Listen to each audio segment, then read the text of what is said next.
Hello, everyone, and welcome back to Locked On Flames. Darryl Sutter has earned himself another piece of hardware this week, and let's just dive in to how fantastic the Sutter system has been for our Calgary Flames. You're Locked On Flames, your daily podcast on the Calgary Flames. Part of the Locked On Podcast Network, your team every day.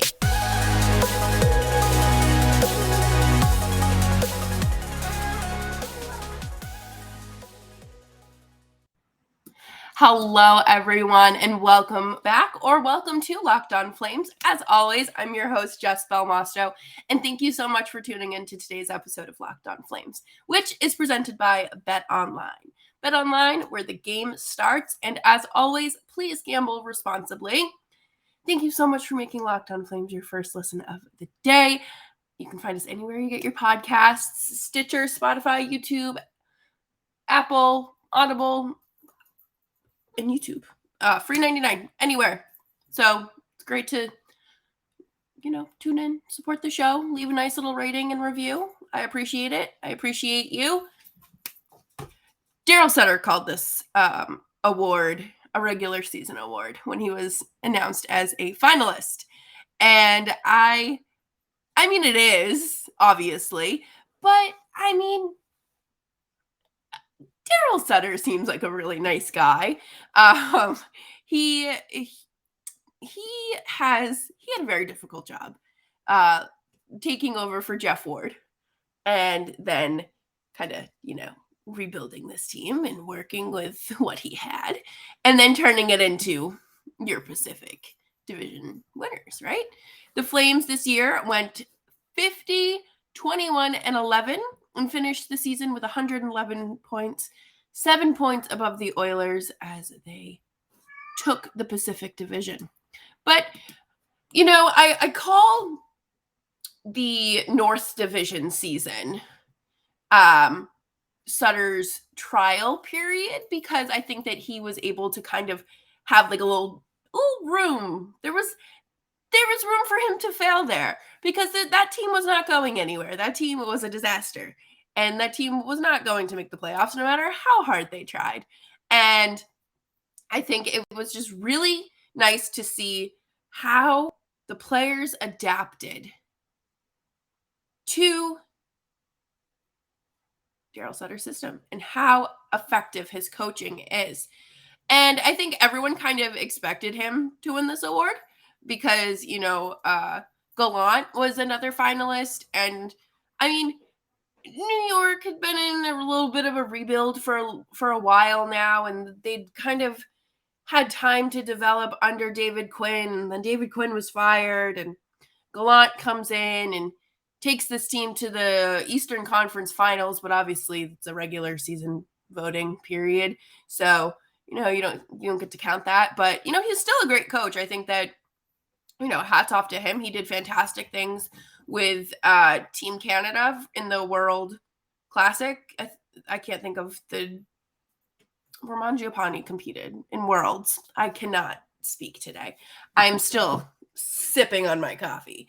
But, I think Darryl Sutter is just a really good coach. And he was able to get this team to a level that they'd never been at before. They had never been such a competitive team.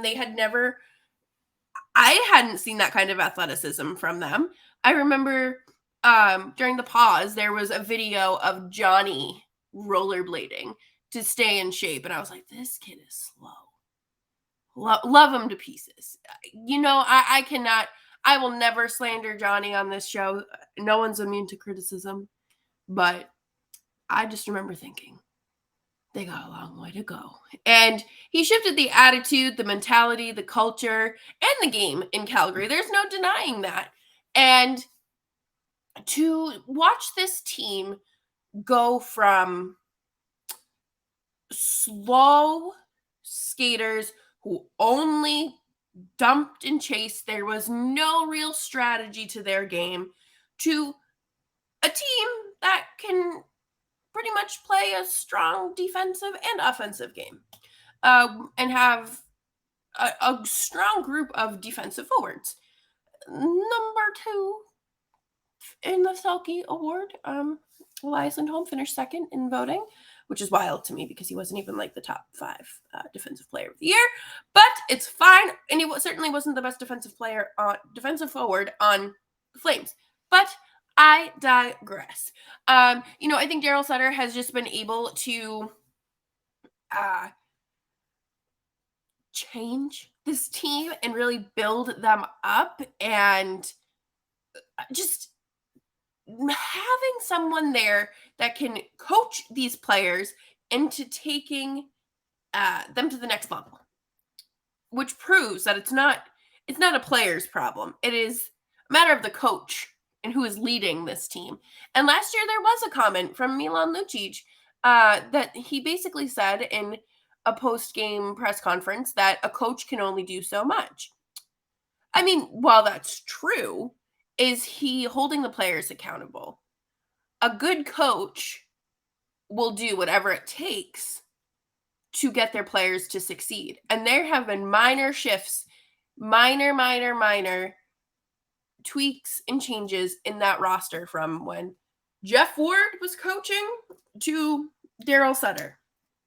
And I think that there is a true sense of accountability now. I think everyone isn't afraid to own their piece, and they know that they own it. And I think that's what Darryl Sutter brings to the team. He's not going to let stuff slide, and he's what have you done for me lately kind of guy. And we saw that a lot. We saw it with Andrew Mangiapane being shifted down to the bottom line, to the 4th line, when he hadn't really scored any goals, when he hadn't been contributing to the team in the way that he typically can.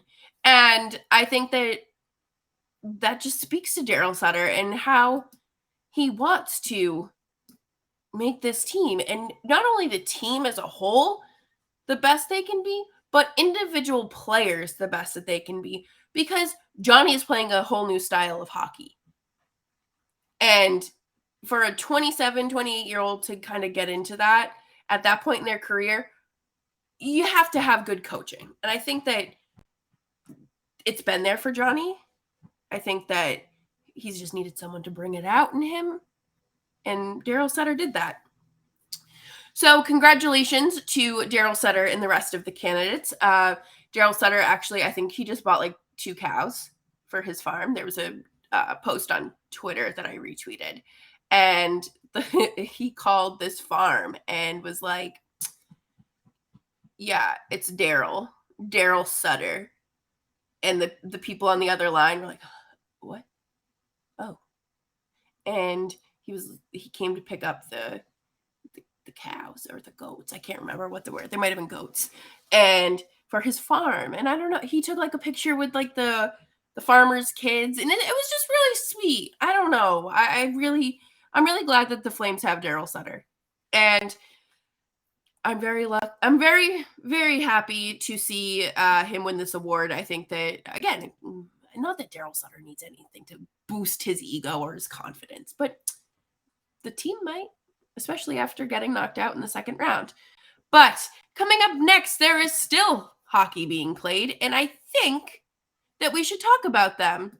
But before we do that, I want to take a second to talk about our next partner, Athletic Greens. Our next partner has a product that I use literally every day, and I start my day with it. I started taking AG1 because I have gut problems. It's a thing. And I was tired of taking multivitamins and like fistfuls of vitamins and different supplements and people trying to get me to join a pyramid scheme to like cleanse my body. But I thought that AG1 was a perfect product for them to come into my life when it did. I started going to the gym, started being a little bit healthier, and I like it. I like it because it's just 1 scoop in a glass of water, and in the morning when I'm getting ready, I take my other medicine with it, and it tastes like a tropical, like fruity flavored water. It doesn't taste bad, which is great. The founder was someone who was taking over $100 worth of supplements a day, and it was just not something that he found doable and affordable. So he created Athletic Greens after experiencing how difficult it was to create an optimal nutrition routine for yourself. Athletic Greens is a climate neutral certified company. In 2020, they purchased carbon credits that support projects protecting old growth rainforests. And for every purchase, we donate to organizations helping kids get nutritious foods, including No Kid Hungry here in the United States. In 2020, AG donated over 1.2 million meals to kids. Right now, it's time to reclaim your health and arm your immune system with the convenient daily nutrition. It's just one cup of water every day. No need for different pills and supplements to look out for your health. To make it easy, Athletic Greens is going to give you a free 1-year supply of immune-supporting vitamin D and 5 free travel packs with your first purchase. And all you have to do is visit athleticgreens.com/NHL-network. Again, that is athleticgreens.com/NHL network. Thank you so much for tuning in to Locked On Flames. As always, I'm Jess Belmosto, and you can follow me on Twitter at Jess Belmosto. And you can follow the show on Twitter at LO_FlamesPod. The conference finals have been so chaotic. And first, the Rangers go up 2-0 on the Tampa Bay Lightning. I don't think that they have lost 2 consecutive games since being swept in 2019. 2 consecutive playoff games, I should say, which is crazy. And then you have Edmonton and the Avalanche just being absolute menaces to society. You have Evander Kane getting suspended after an illegal hit to Nazem Kadri. And it's just been a lot. Mike Smith is gonna Mike Smith. There have been goals that he's let in where I'm like, why are you not playing like this against Calgary? It is frustrating. It is so humiliating. Not humiliating. That feels a little strong. But it's aggravating watching the Oilers go down 3-0 to the Avalanche in the way that they're playing. Their goaltending has been horrific. They have done a complete 180 from the way that they've been playing, that they played in round 2. And I am aggravated. Cale Makar is the only player that can defend against Connor McDavid. I have seen him. Like, I obviously knew Cale Makar was good. Like, there's no doubting that. Our sweet little Calgarian. But he's the only one that can defend against him properly, effectively, and probably bruises Connor McDavid's ego. And that's fine with me. That's fine. I like Connor McDavid. I'm sure he's a fine human being. But I don't want to see him win. Not when he eliminated the Flames. Okay? That's it. And then, you have Evander Kane being Evander Kane, and it's so aggravating. Nazem Kadri has absolutely been a dominant force this season for the Colorado Avalanche. And then for Kane to just dangerously hit him into the boards like that is pathetic. People have been making jokes saying that Evander Kane saw his ex-wife. Like, that's who he pictured when he was, like, slamming him into the boards. First of all, domestic violence jokes are not funny, and I dare you to, like, say that to, like, a survivor's face and watch what happens. But the Avs are playing a backup goalie. They have Francouz, and I think that's how you say his name, in net. And the Oilers still can't win a game. You're telling me that the Flames wouldn't be able to put up some numbers against him? Figure it out. I'm mad. That's what makes me mad about this entire situation, is knowing that the Flames would not be playing Darcy Kemper, who was the problem. Hot goaltender all season.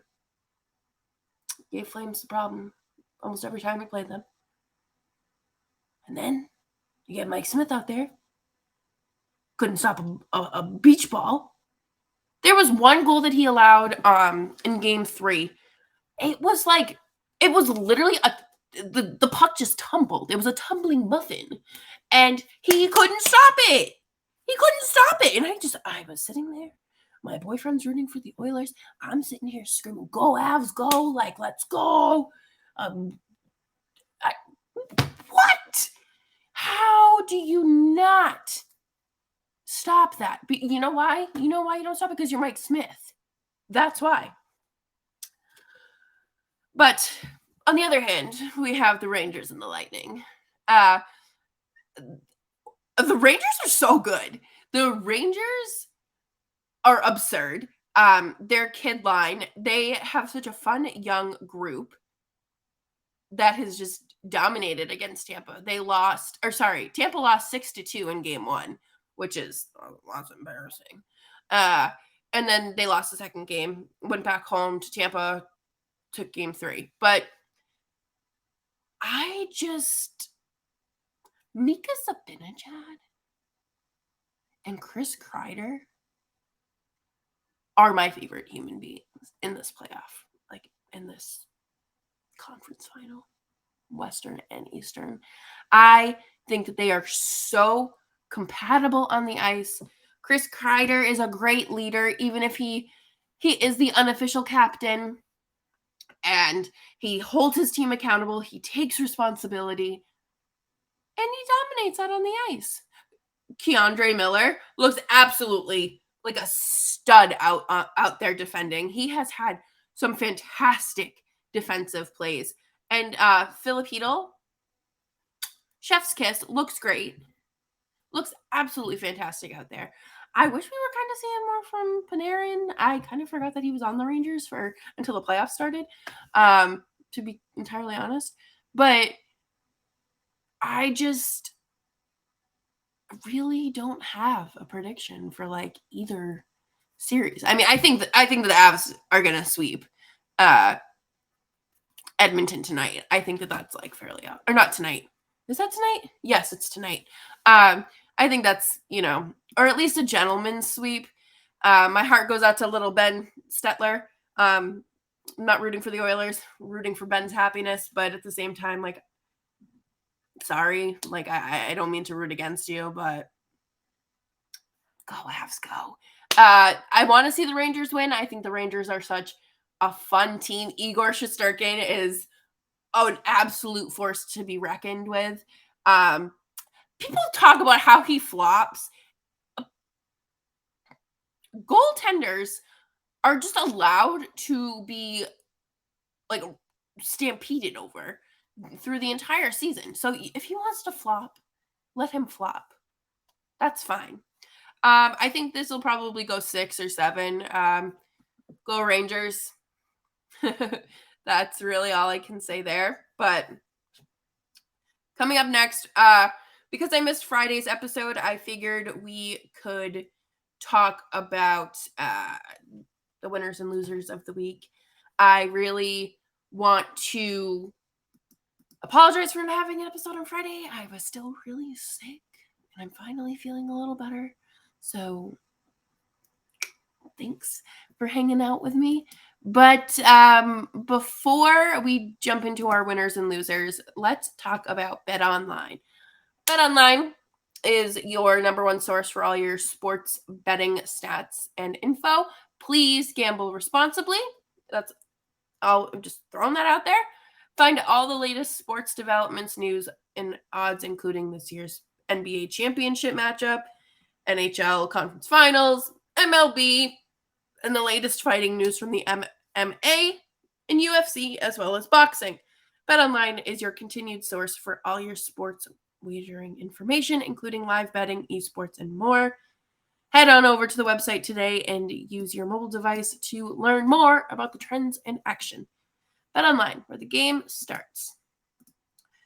So, one thing about the Flames is that they have a difficult offseason ahead of them. I think that we need to remember that. I don't want to say difficult. I think difficult is they have a complicated offseason ahead of them. But our boy, Elliot Friedman, 32 thoughts. Thought number 17. The Flames don't want any Andrew Mangiapane slander. That he's not as valuable to them as Johnny Gaudreau or Matthew Tkachuk. That's right. Put some respect on his name. I have been saying that for a few years now. That's right, Elliot. Let's go. But they do recognize the salary slot will be lower than those two, which is why negotiations start with the first-line wingers. And once Calgary knows their landscape, they'll know what else can or needs to be done. Gaudreau wanted no talks during the season and kept that promise. There were minimal, if any, conversations. When they start talking very soon, it will be a completely new discussion. I don't think the Flames will become tiptoeing into those negotiations either. No time. It's coming. A Johnny Gaudreau extension is coming. It is upon us. It is upon us. It's upon us. Absolutely great to see, great to hear. You'll love to see it. So that's my winner of the week. My winner of the week is that little segment. I think that's absolutely fantastic. Flames appreciating Andrew Mangiapane. Great. They might have to allow him a little bit, but that's fine because he has like a few more years, and then he can, sign that big extension when cap's looking a little nicer. Love to see it. I'm excited to see how these negotiations go for the Tkachuk family, Johnny and Mangiapane. I think that's going to be fantastic. That's going to be so much fun. And those are truly like the top three priorities. I would also venture out to say that they probably won't do the qualifying offer for Matthew Tkachuk only so they can reconfigure their the numbers. The qualifying offer is $9 million. That's a lot of money. But we'll see. I don't know anything permanent yet, any rumors or anything like that. So we'll have to keep an eye out. And my losers of the week.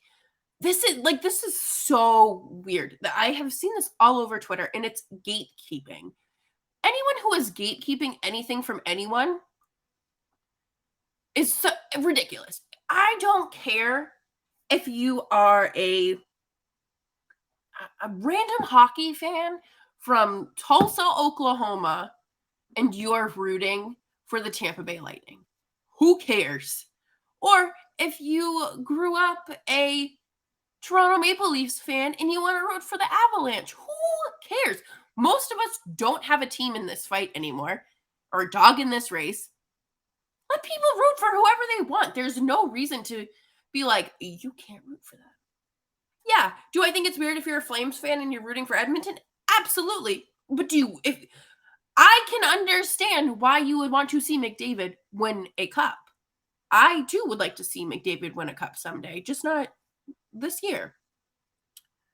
So stop being weird. Stop bullying people. Let people have fun. Someone rooting for a different team than they normally do does not affect you in any way. If you feel targeted or feel some type of way about it, I suggest you log off of Twitter, log off of social media, go outside, touch some grass, go for a little walk, get some fresh air, because there's something there. You got to get offline, honey. I'm sorry. But that is all I have for today on Locked On Flames. I am very appreciative of everyone tuning in. Tomorrow I have Johnny Gaudreau for our player report card series that we're starting. And the rest of this week will be the top line and Andrew Mangiapane. So tune in for a very specified episode of Locked On Flames. And you can follow me on Twitter at Jess Belmosto. And you can find the show on Twitter at LO_FlamesPod.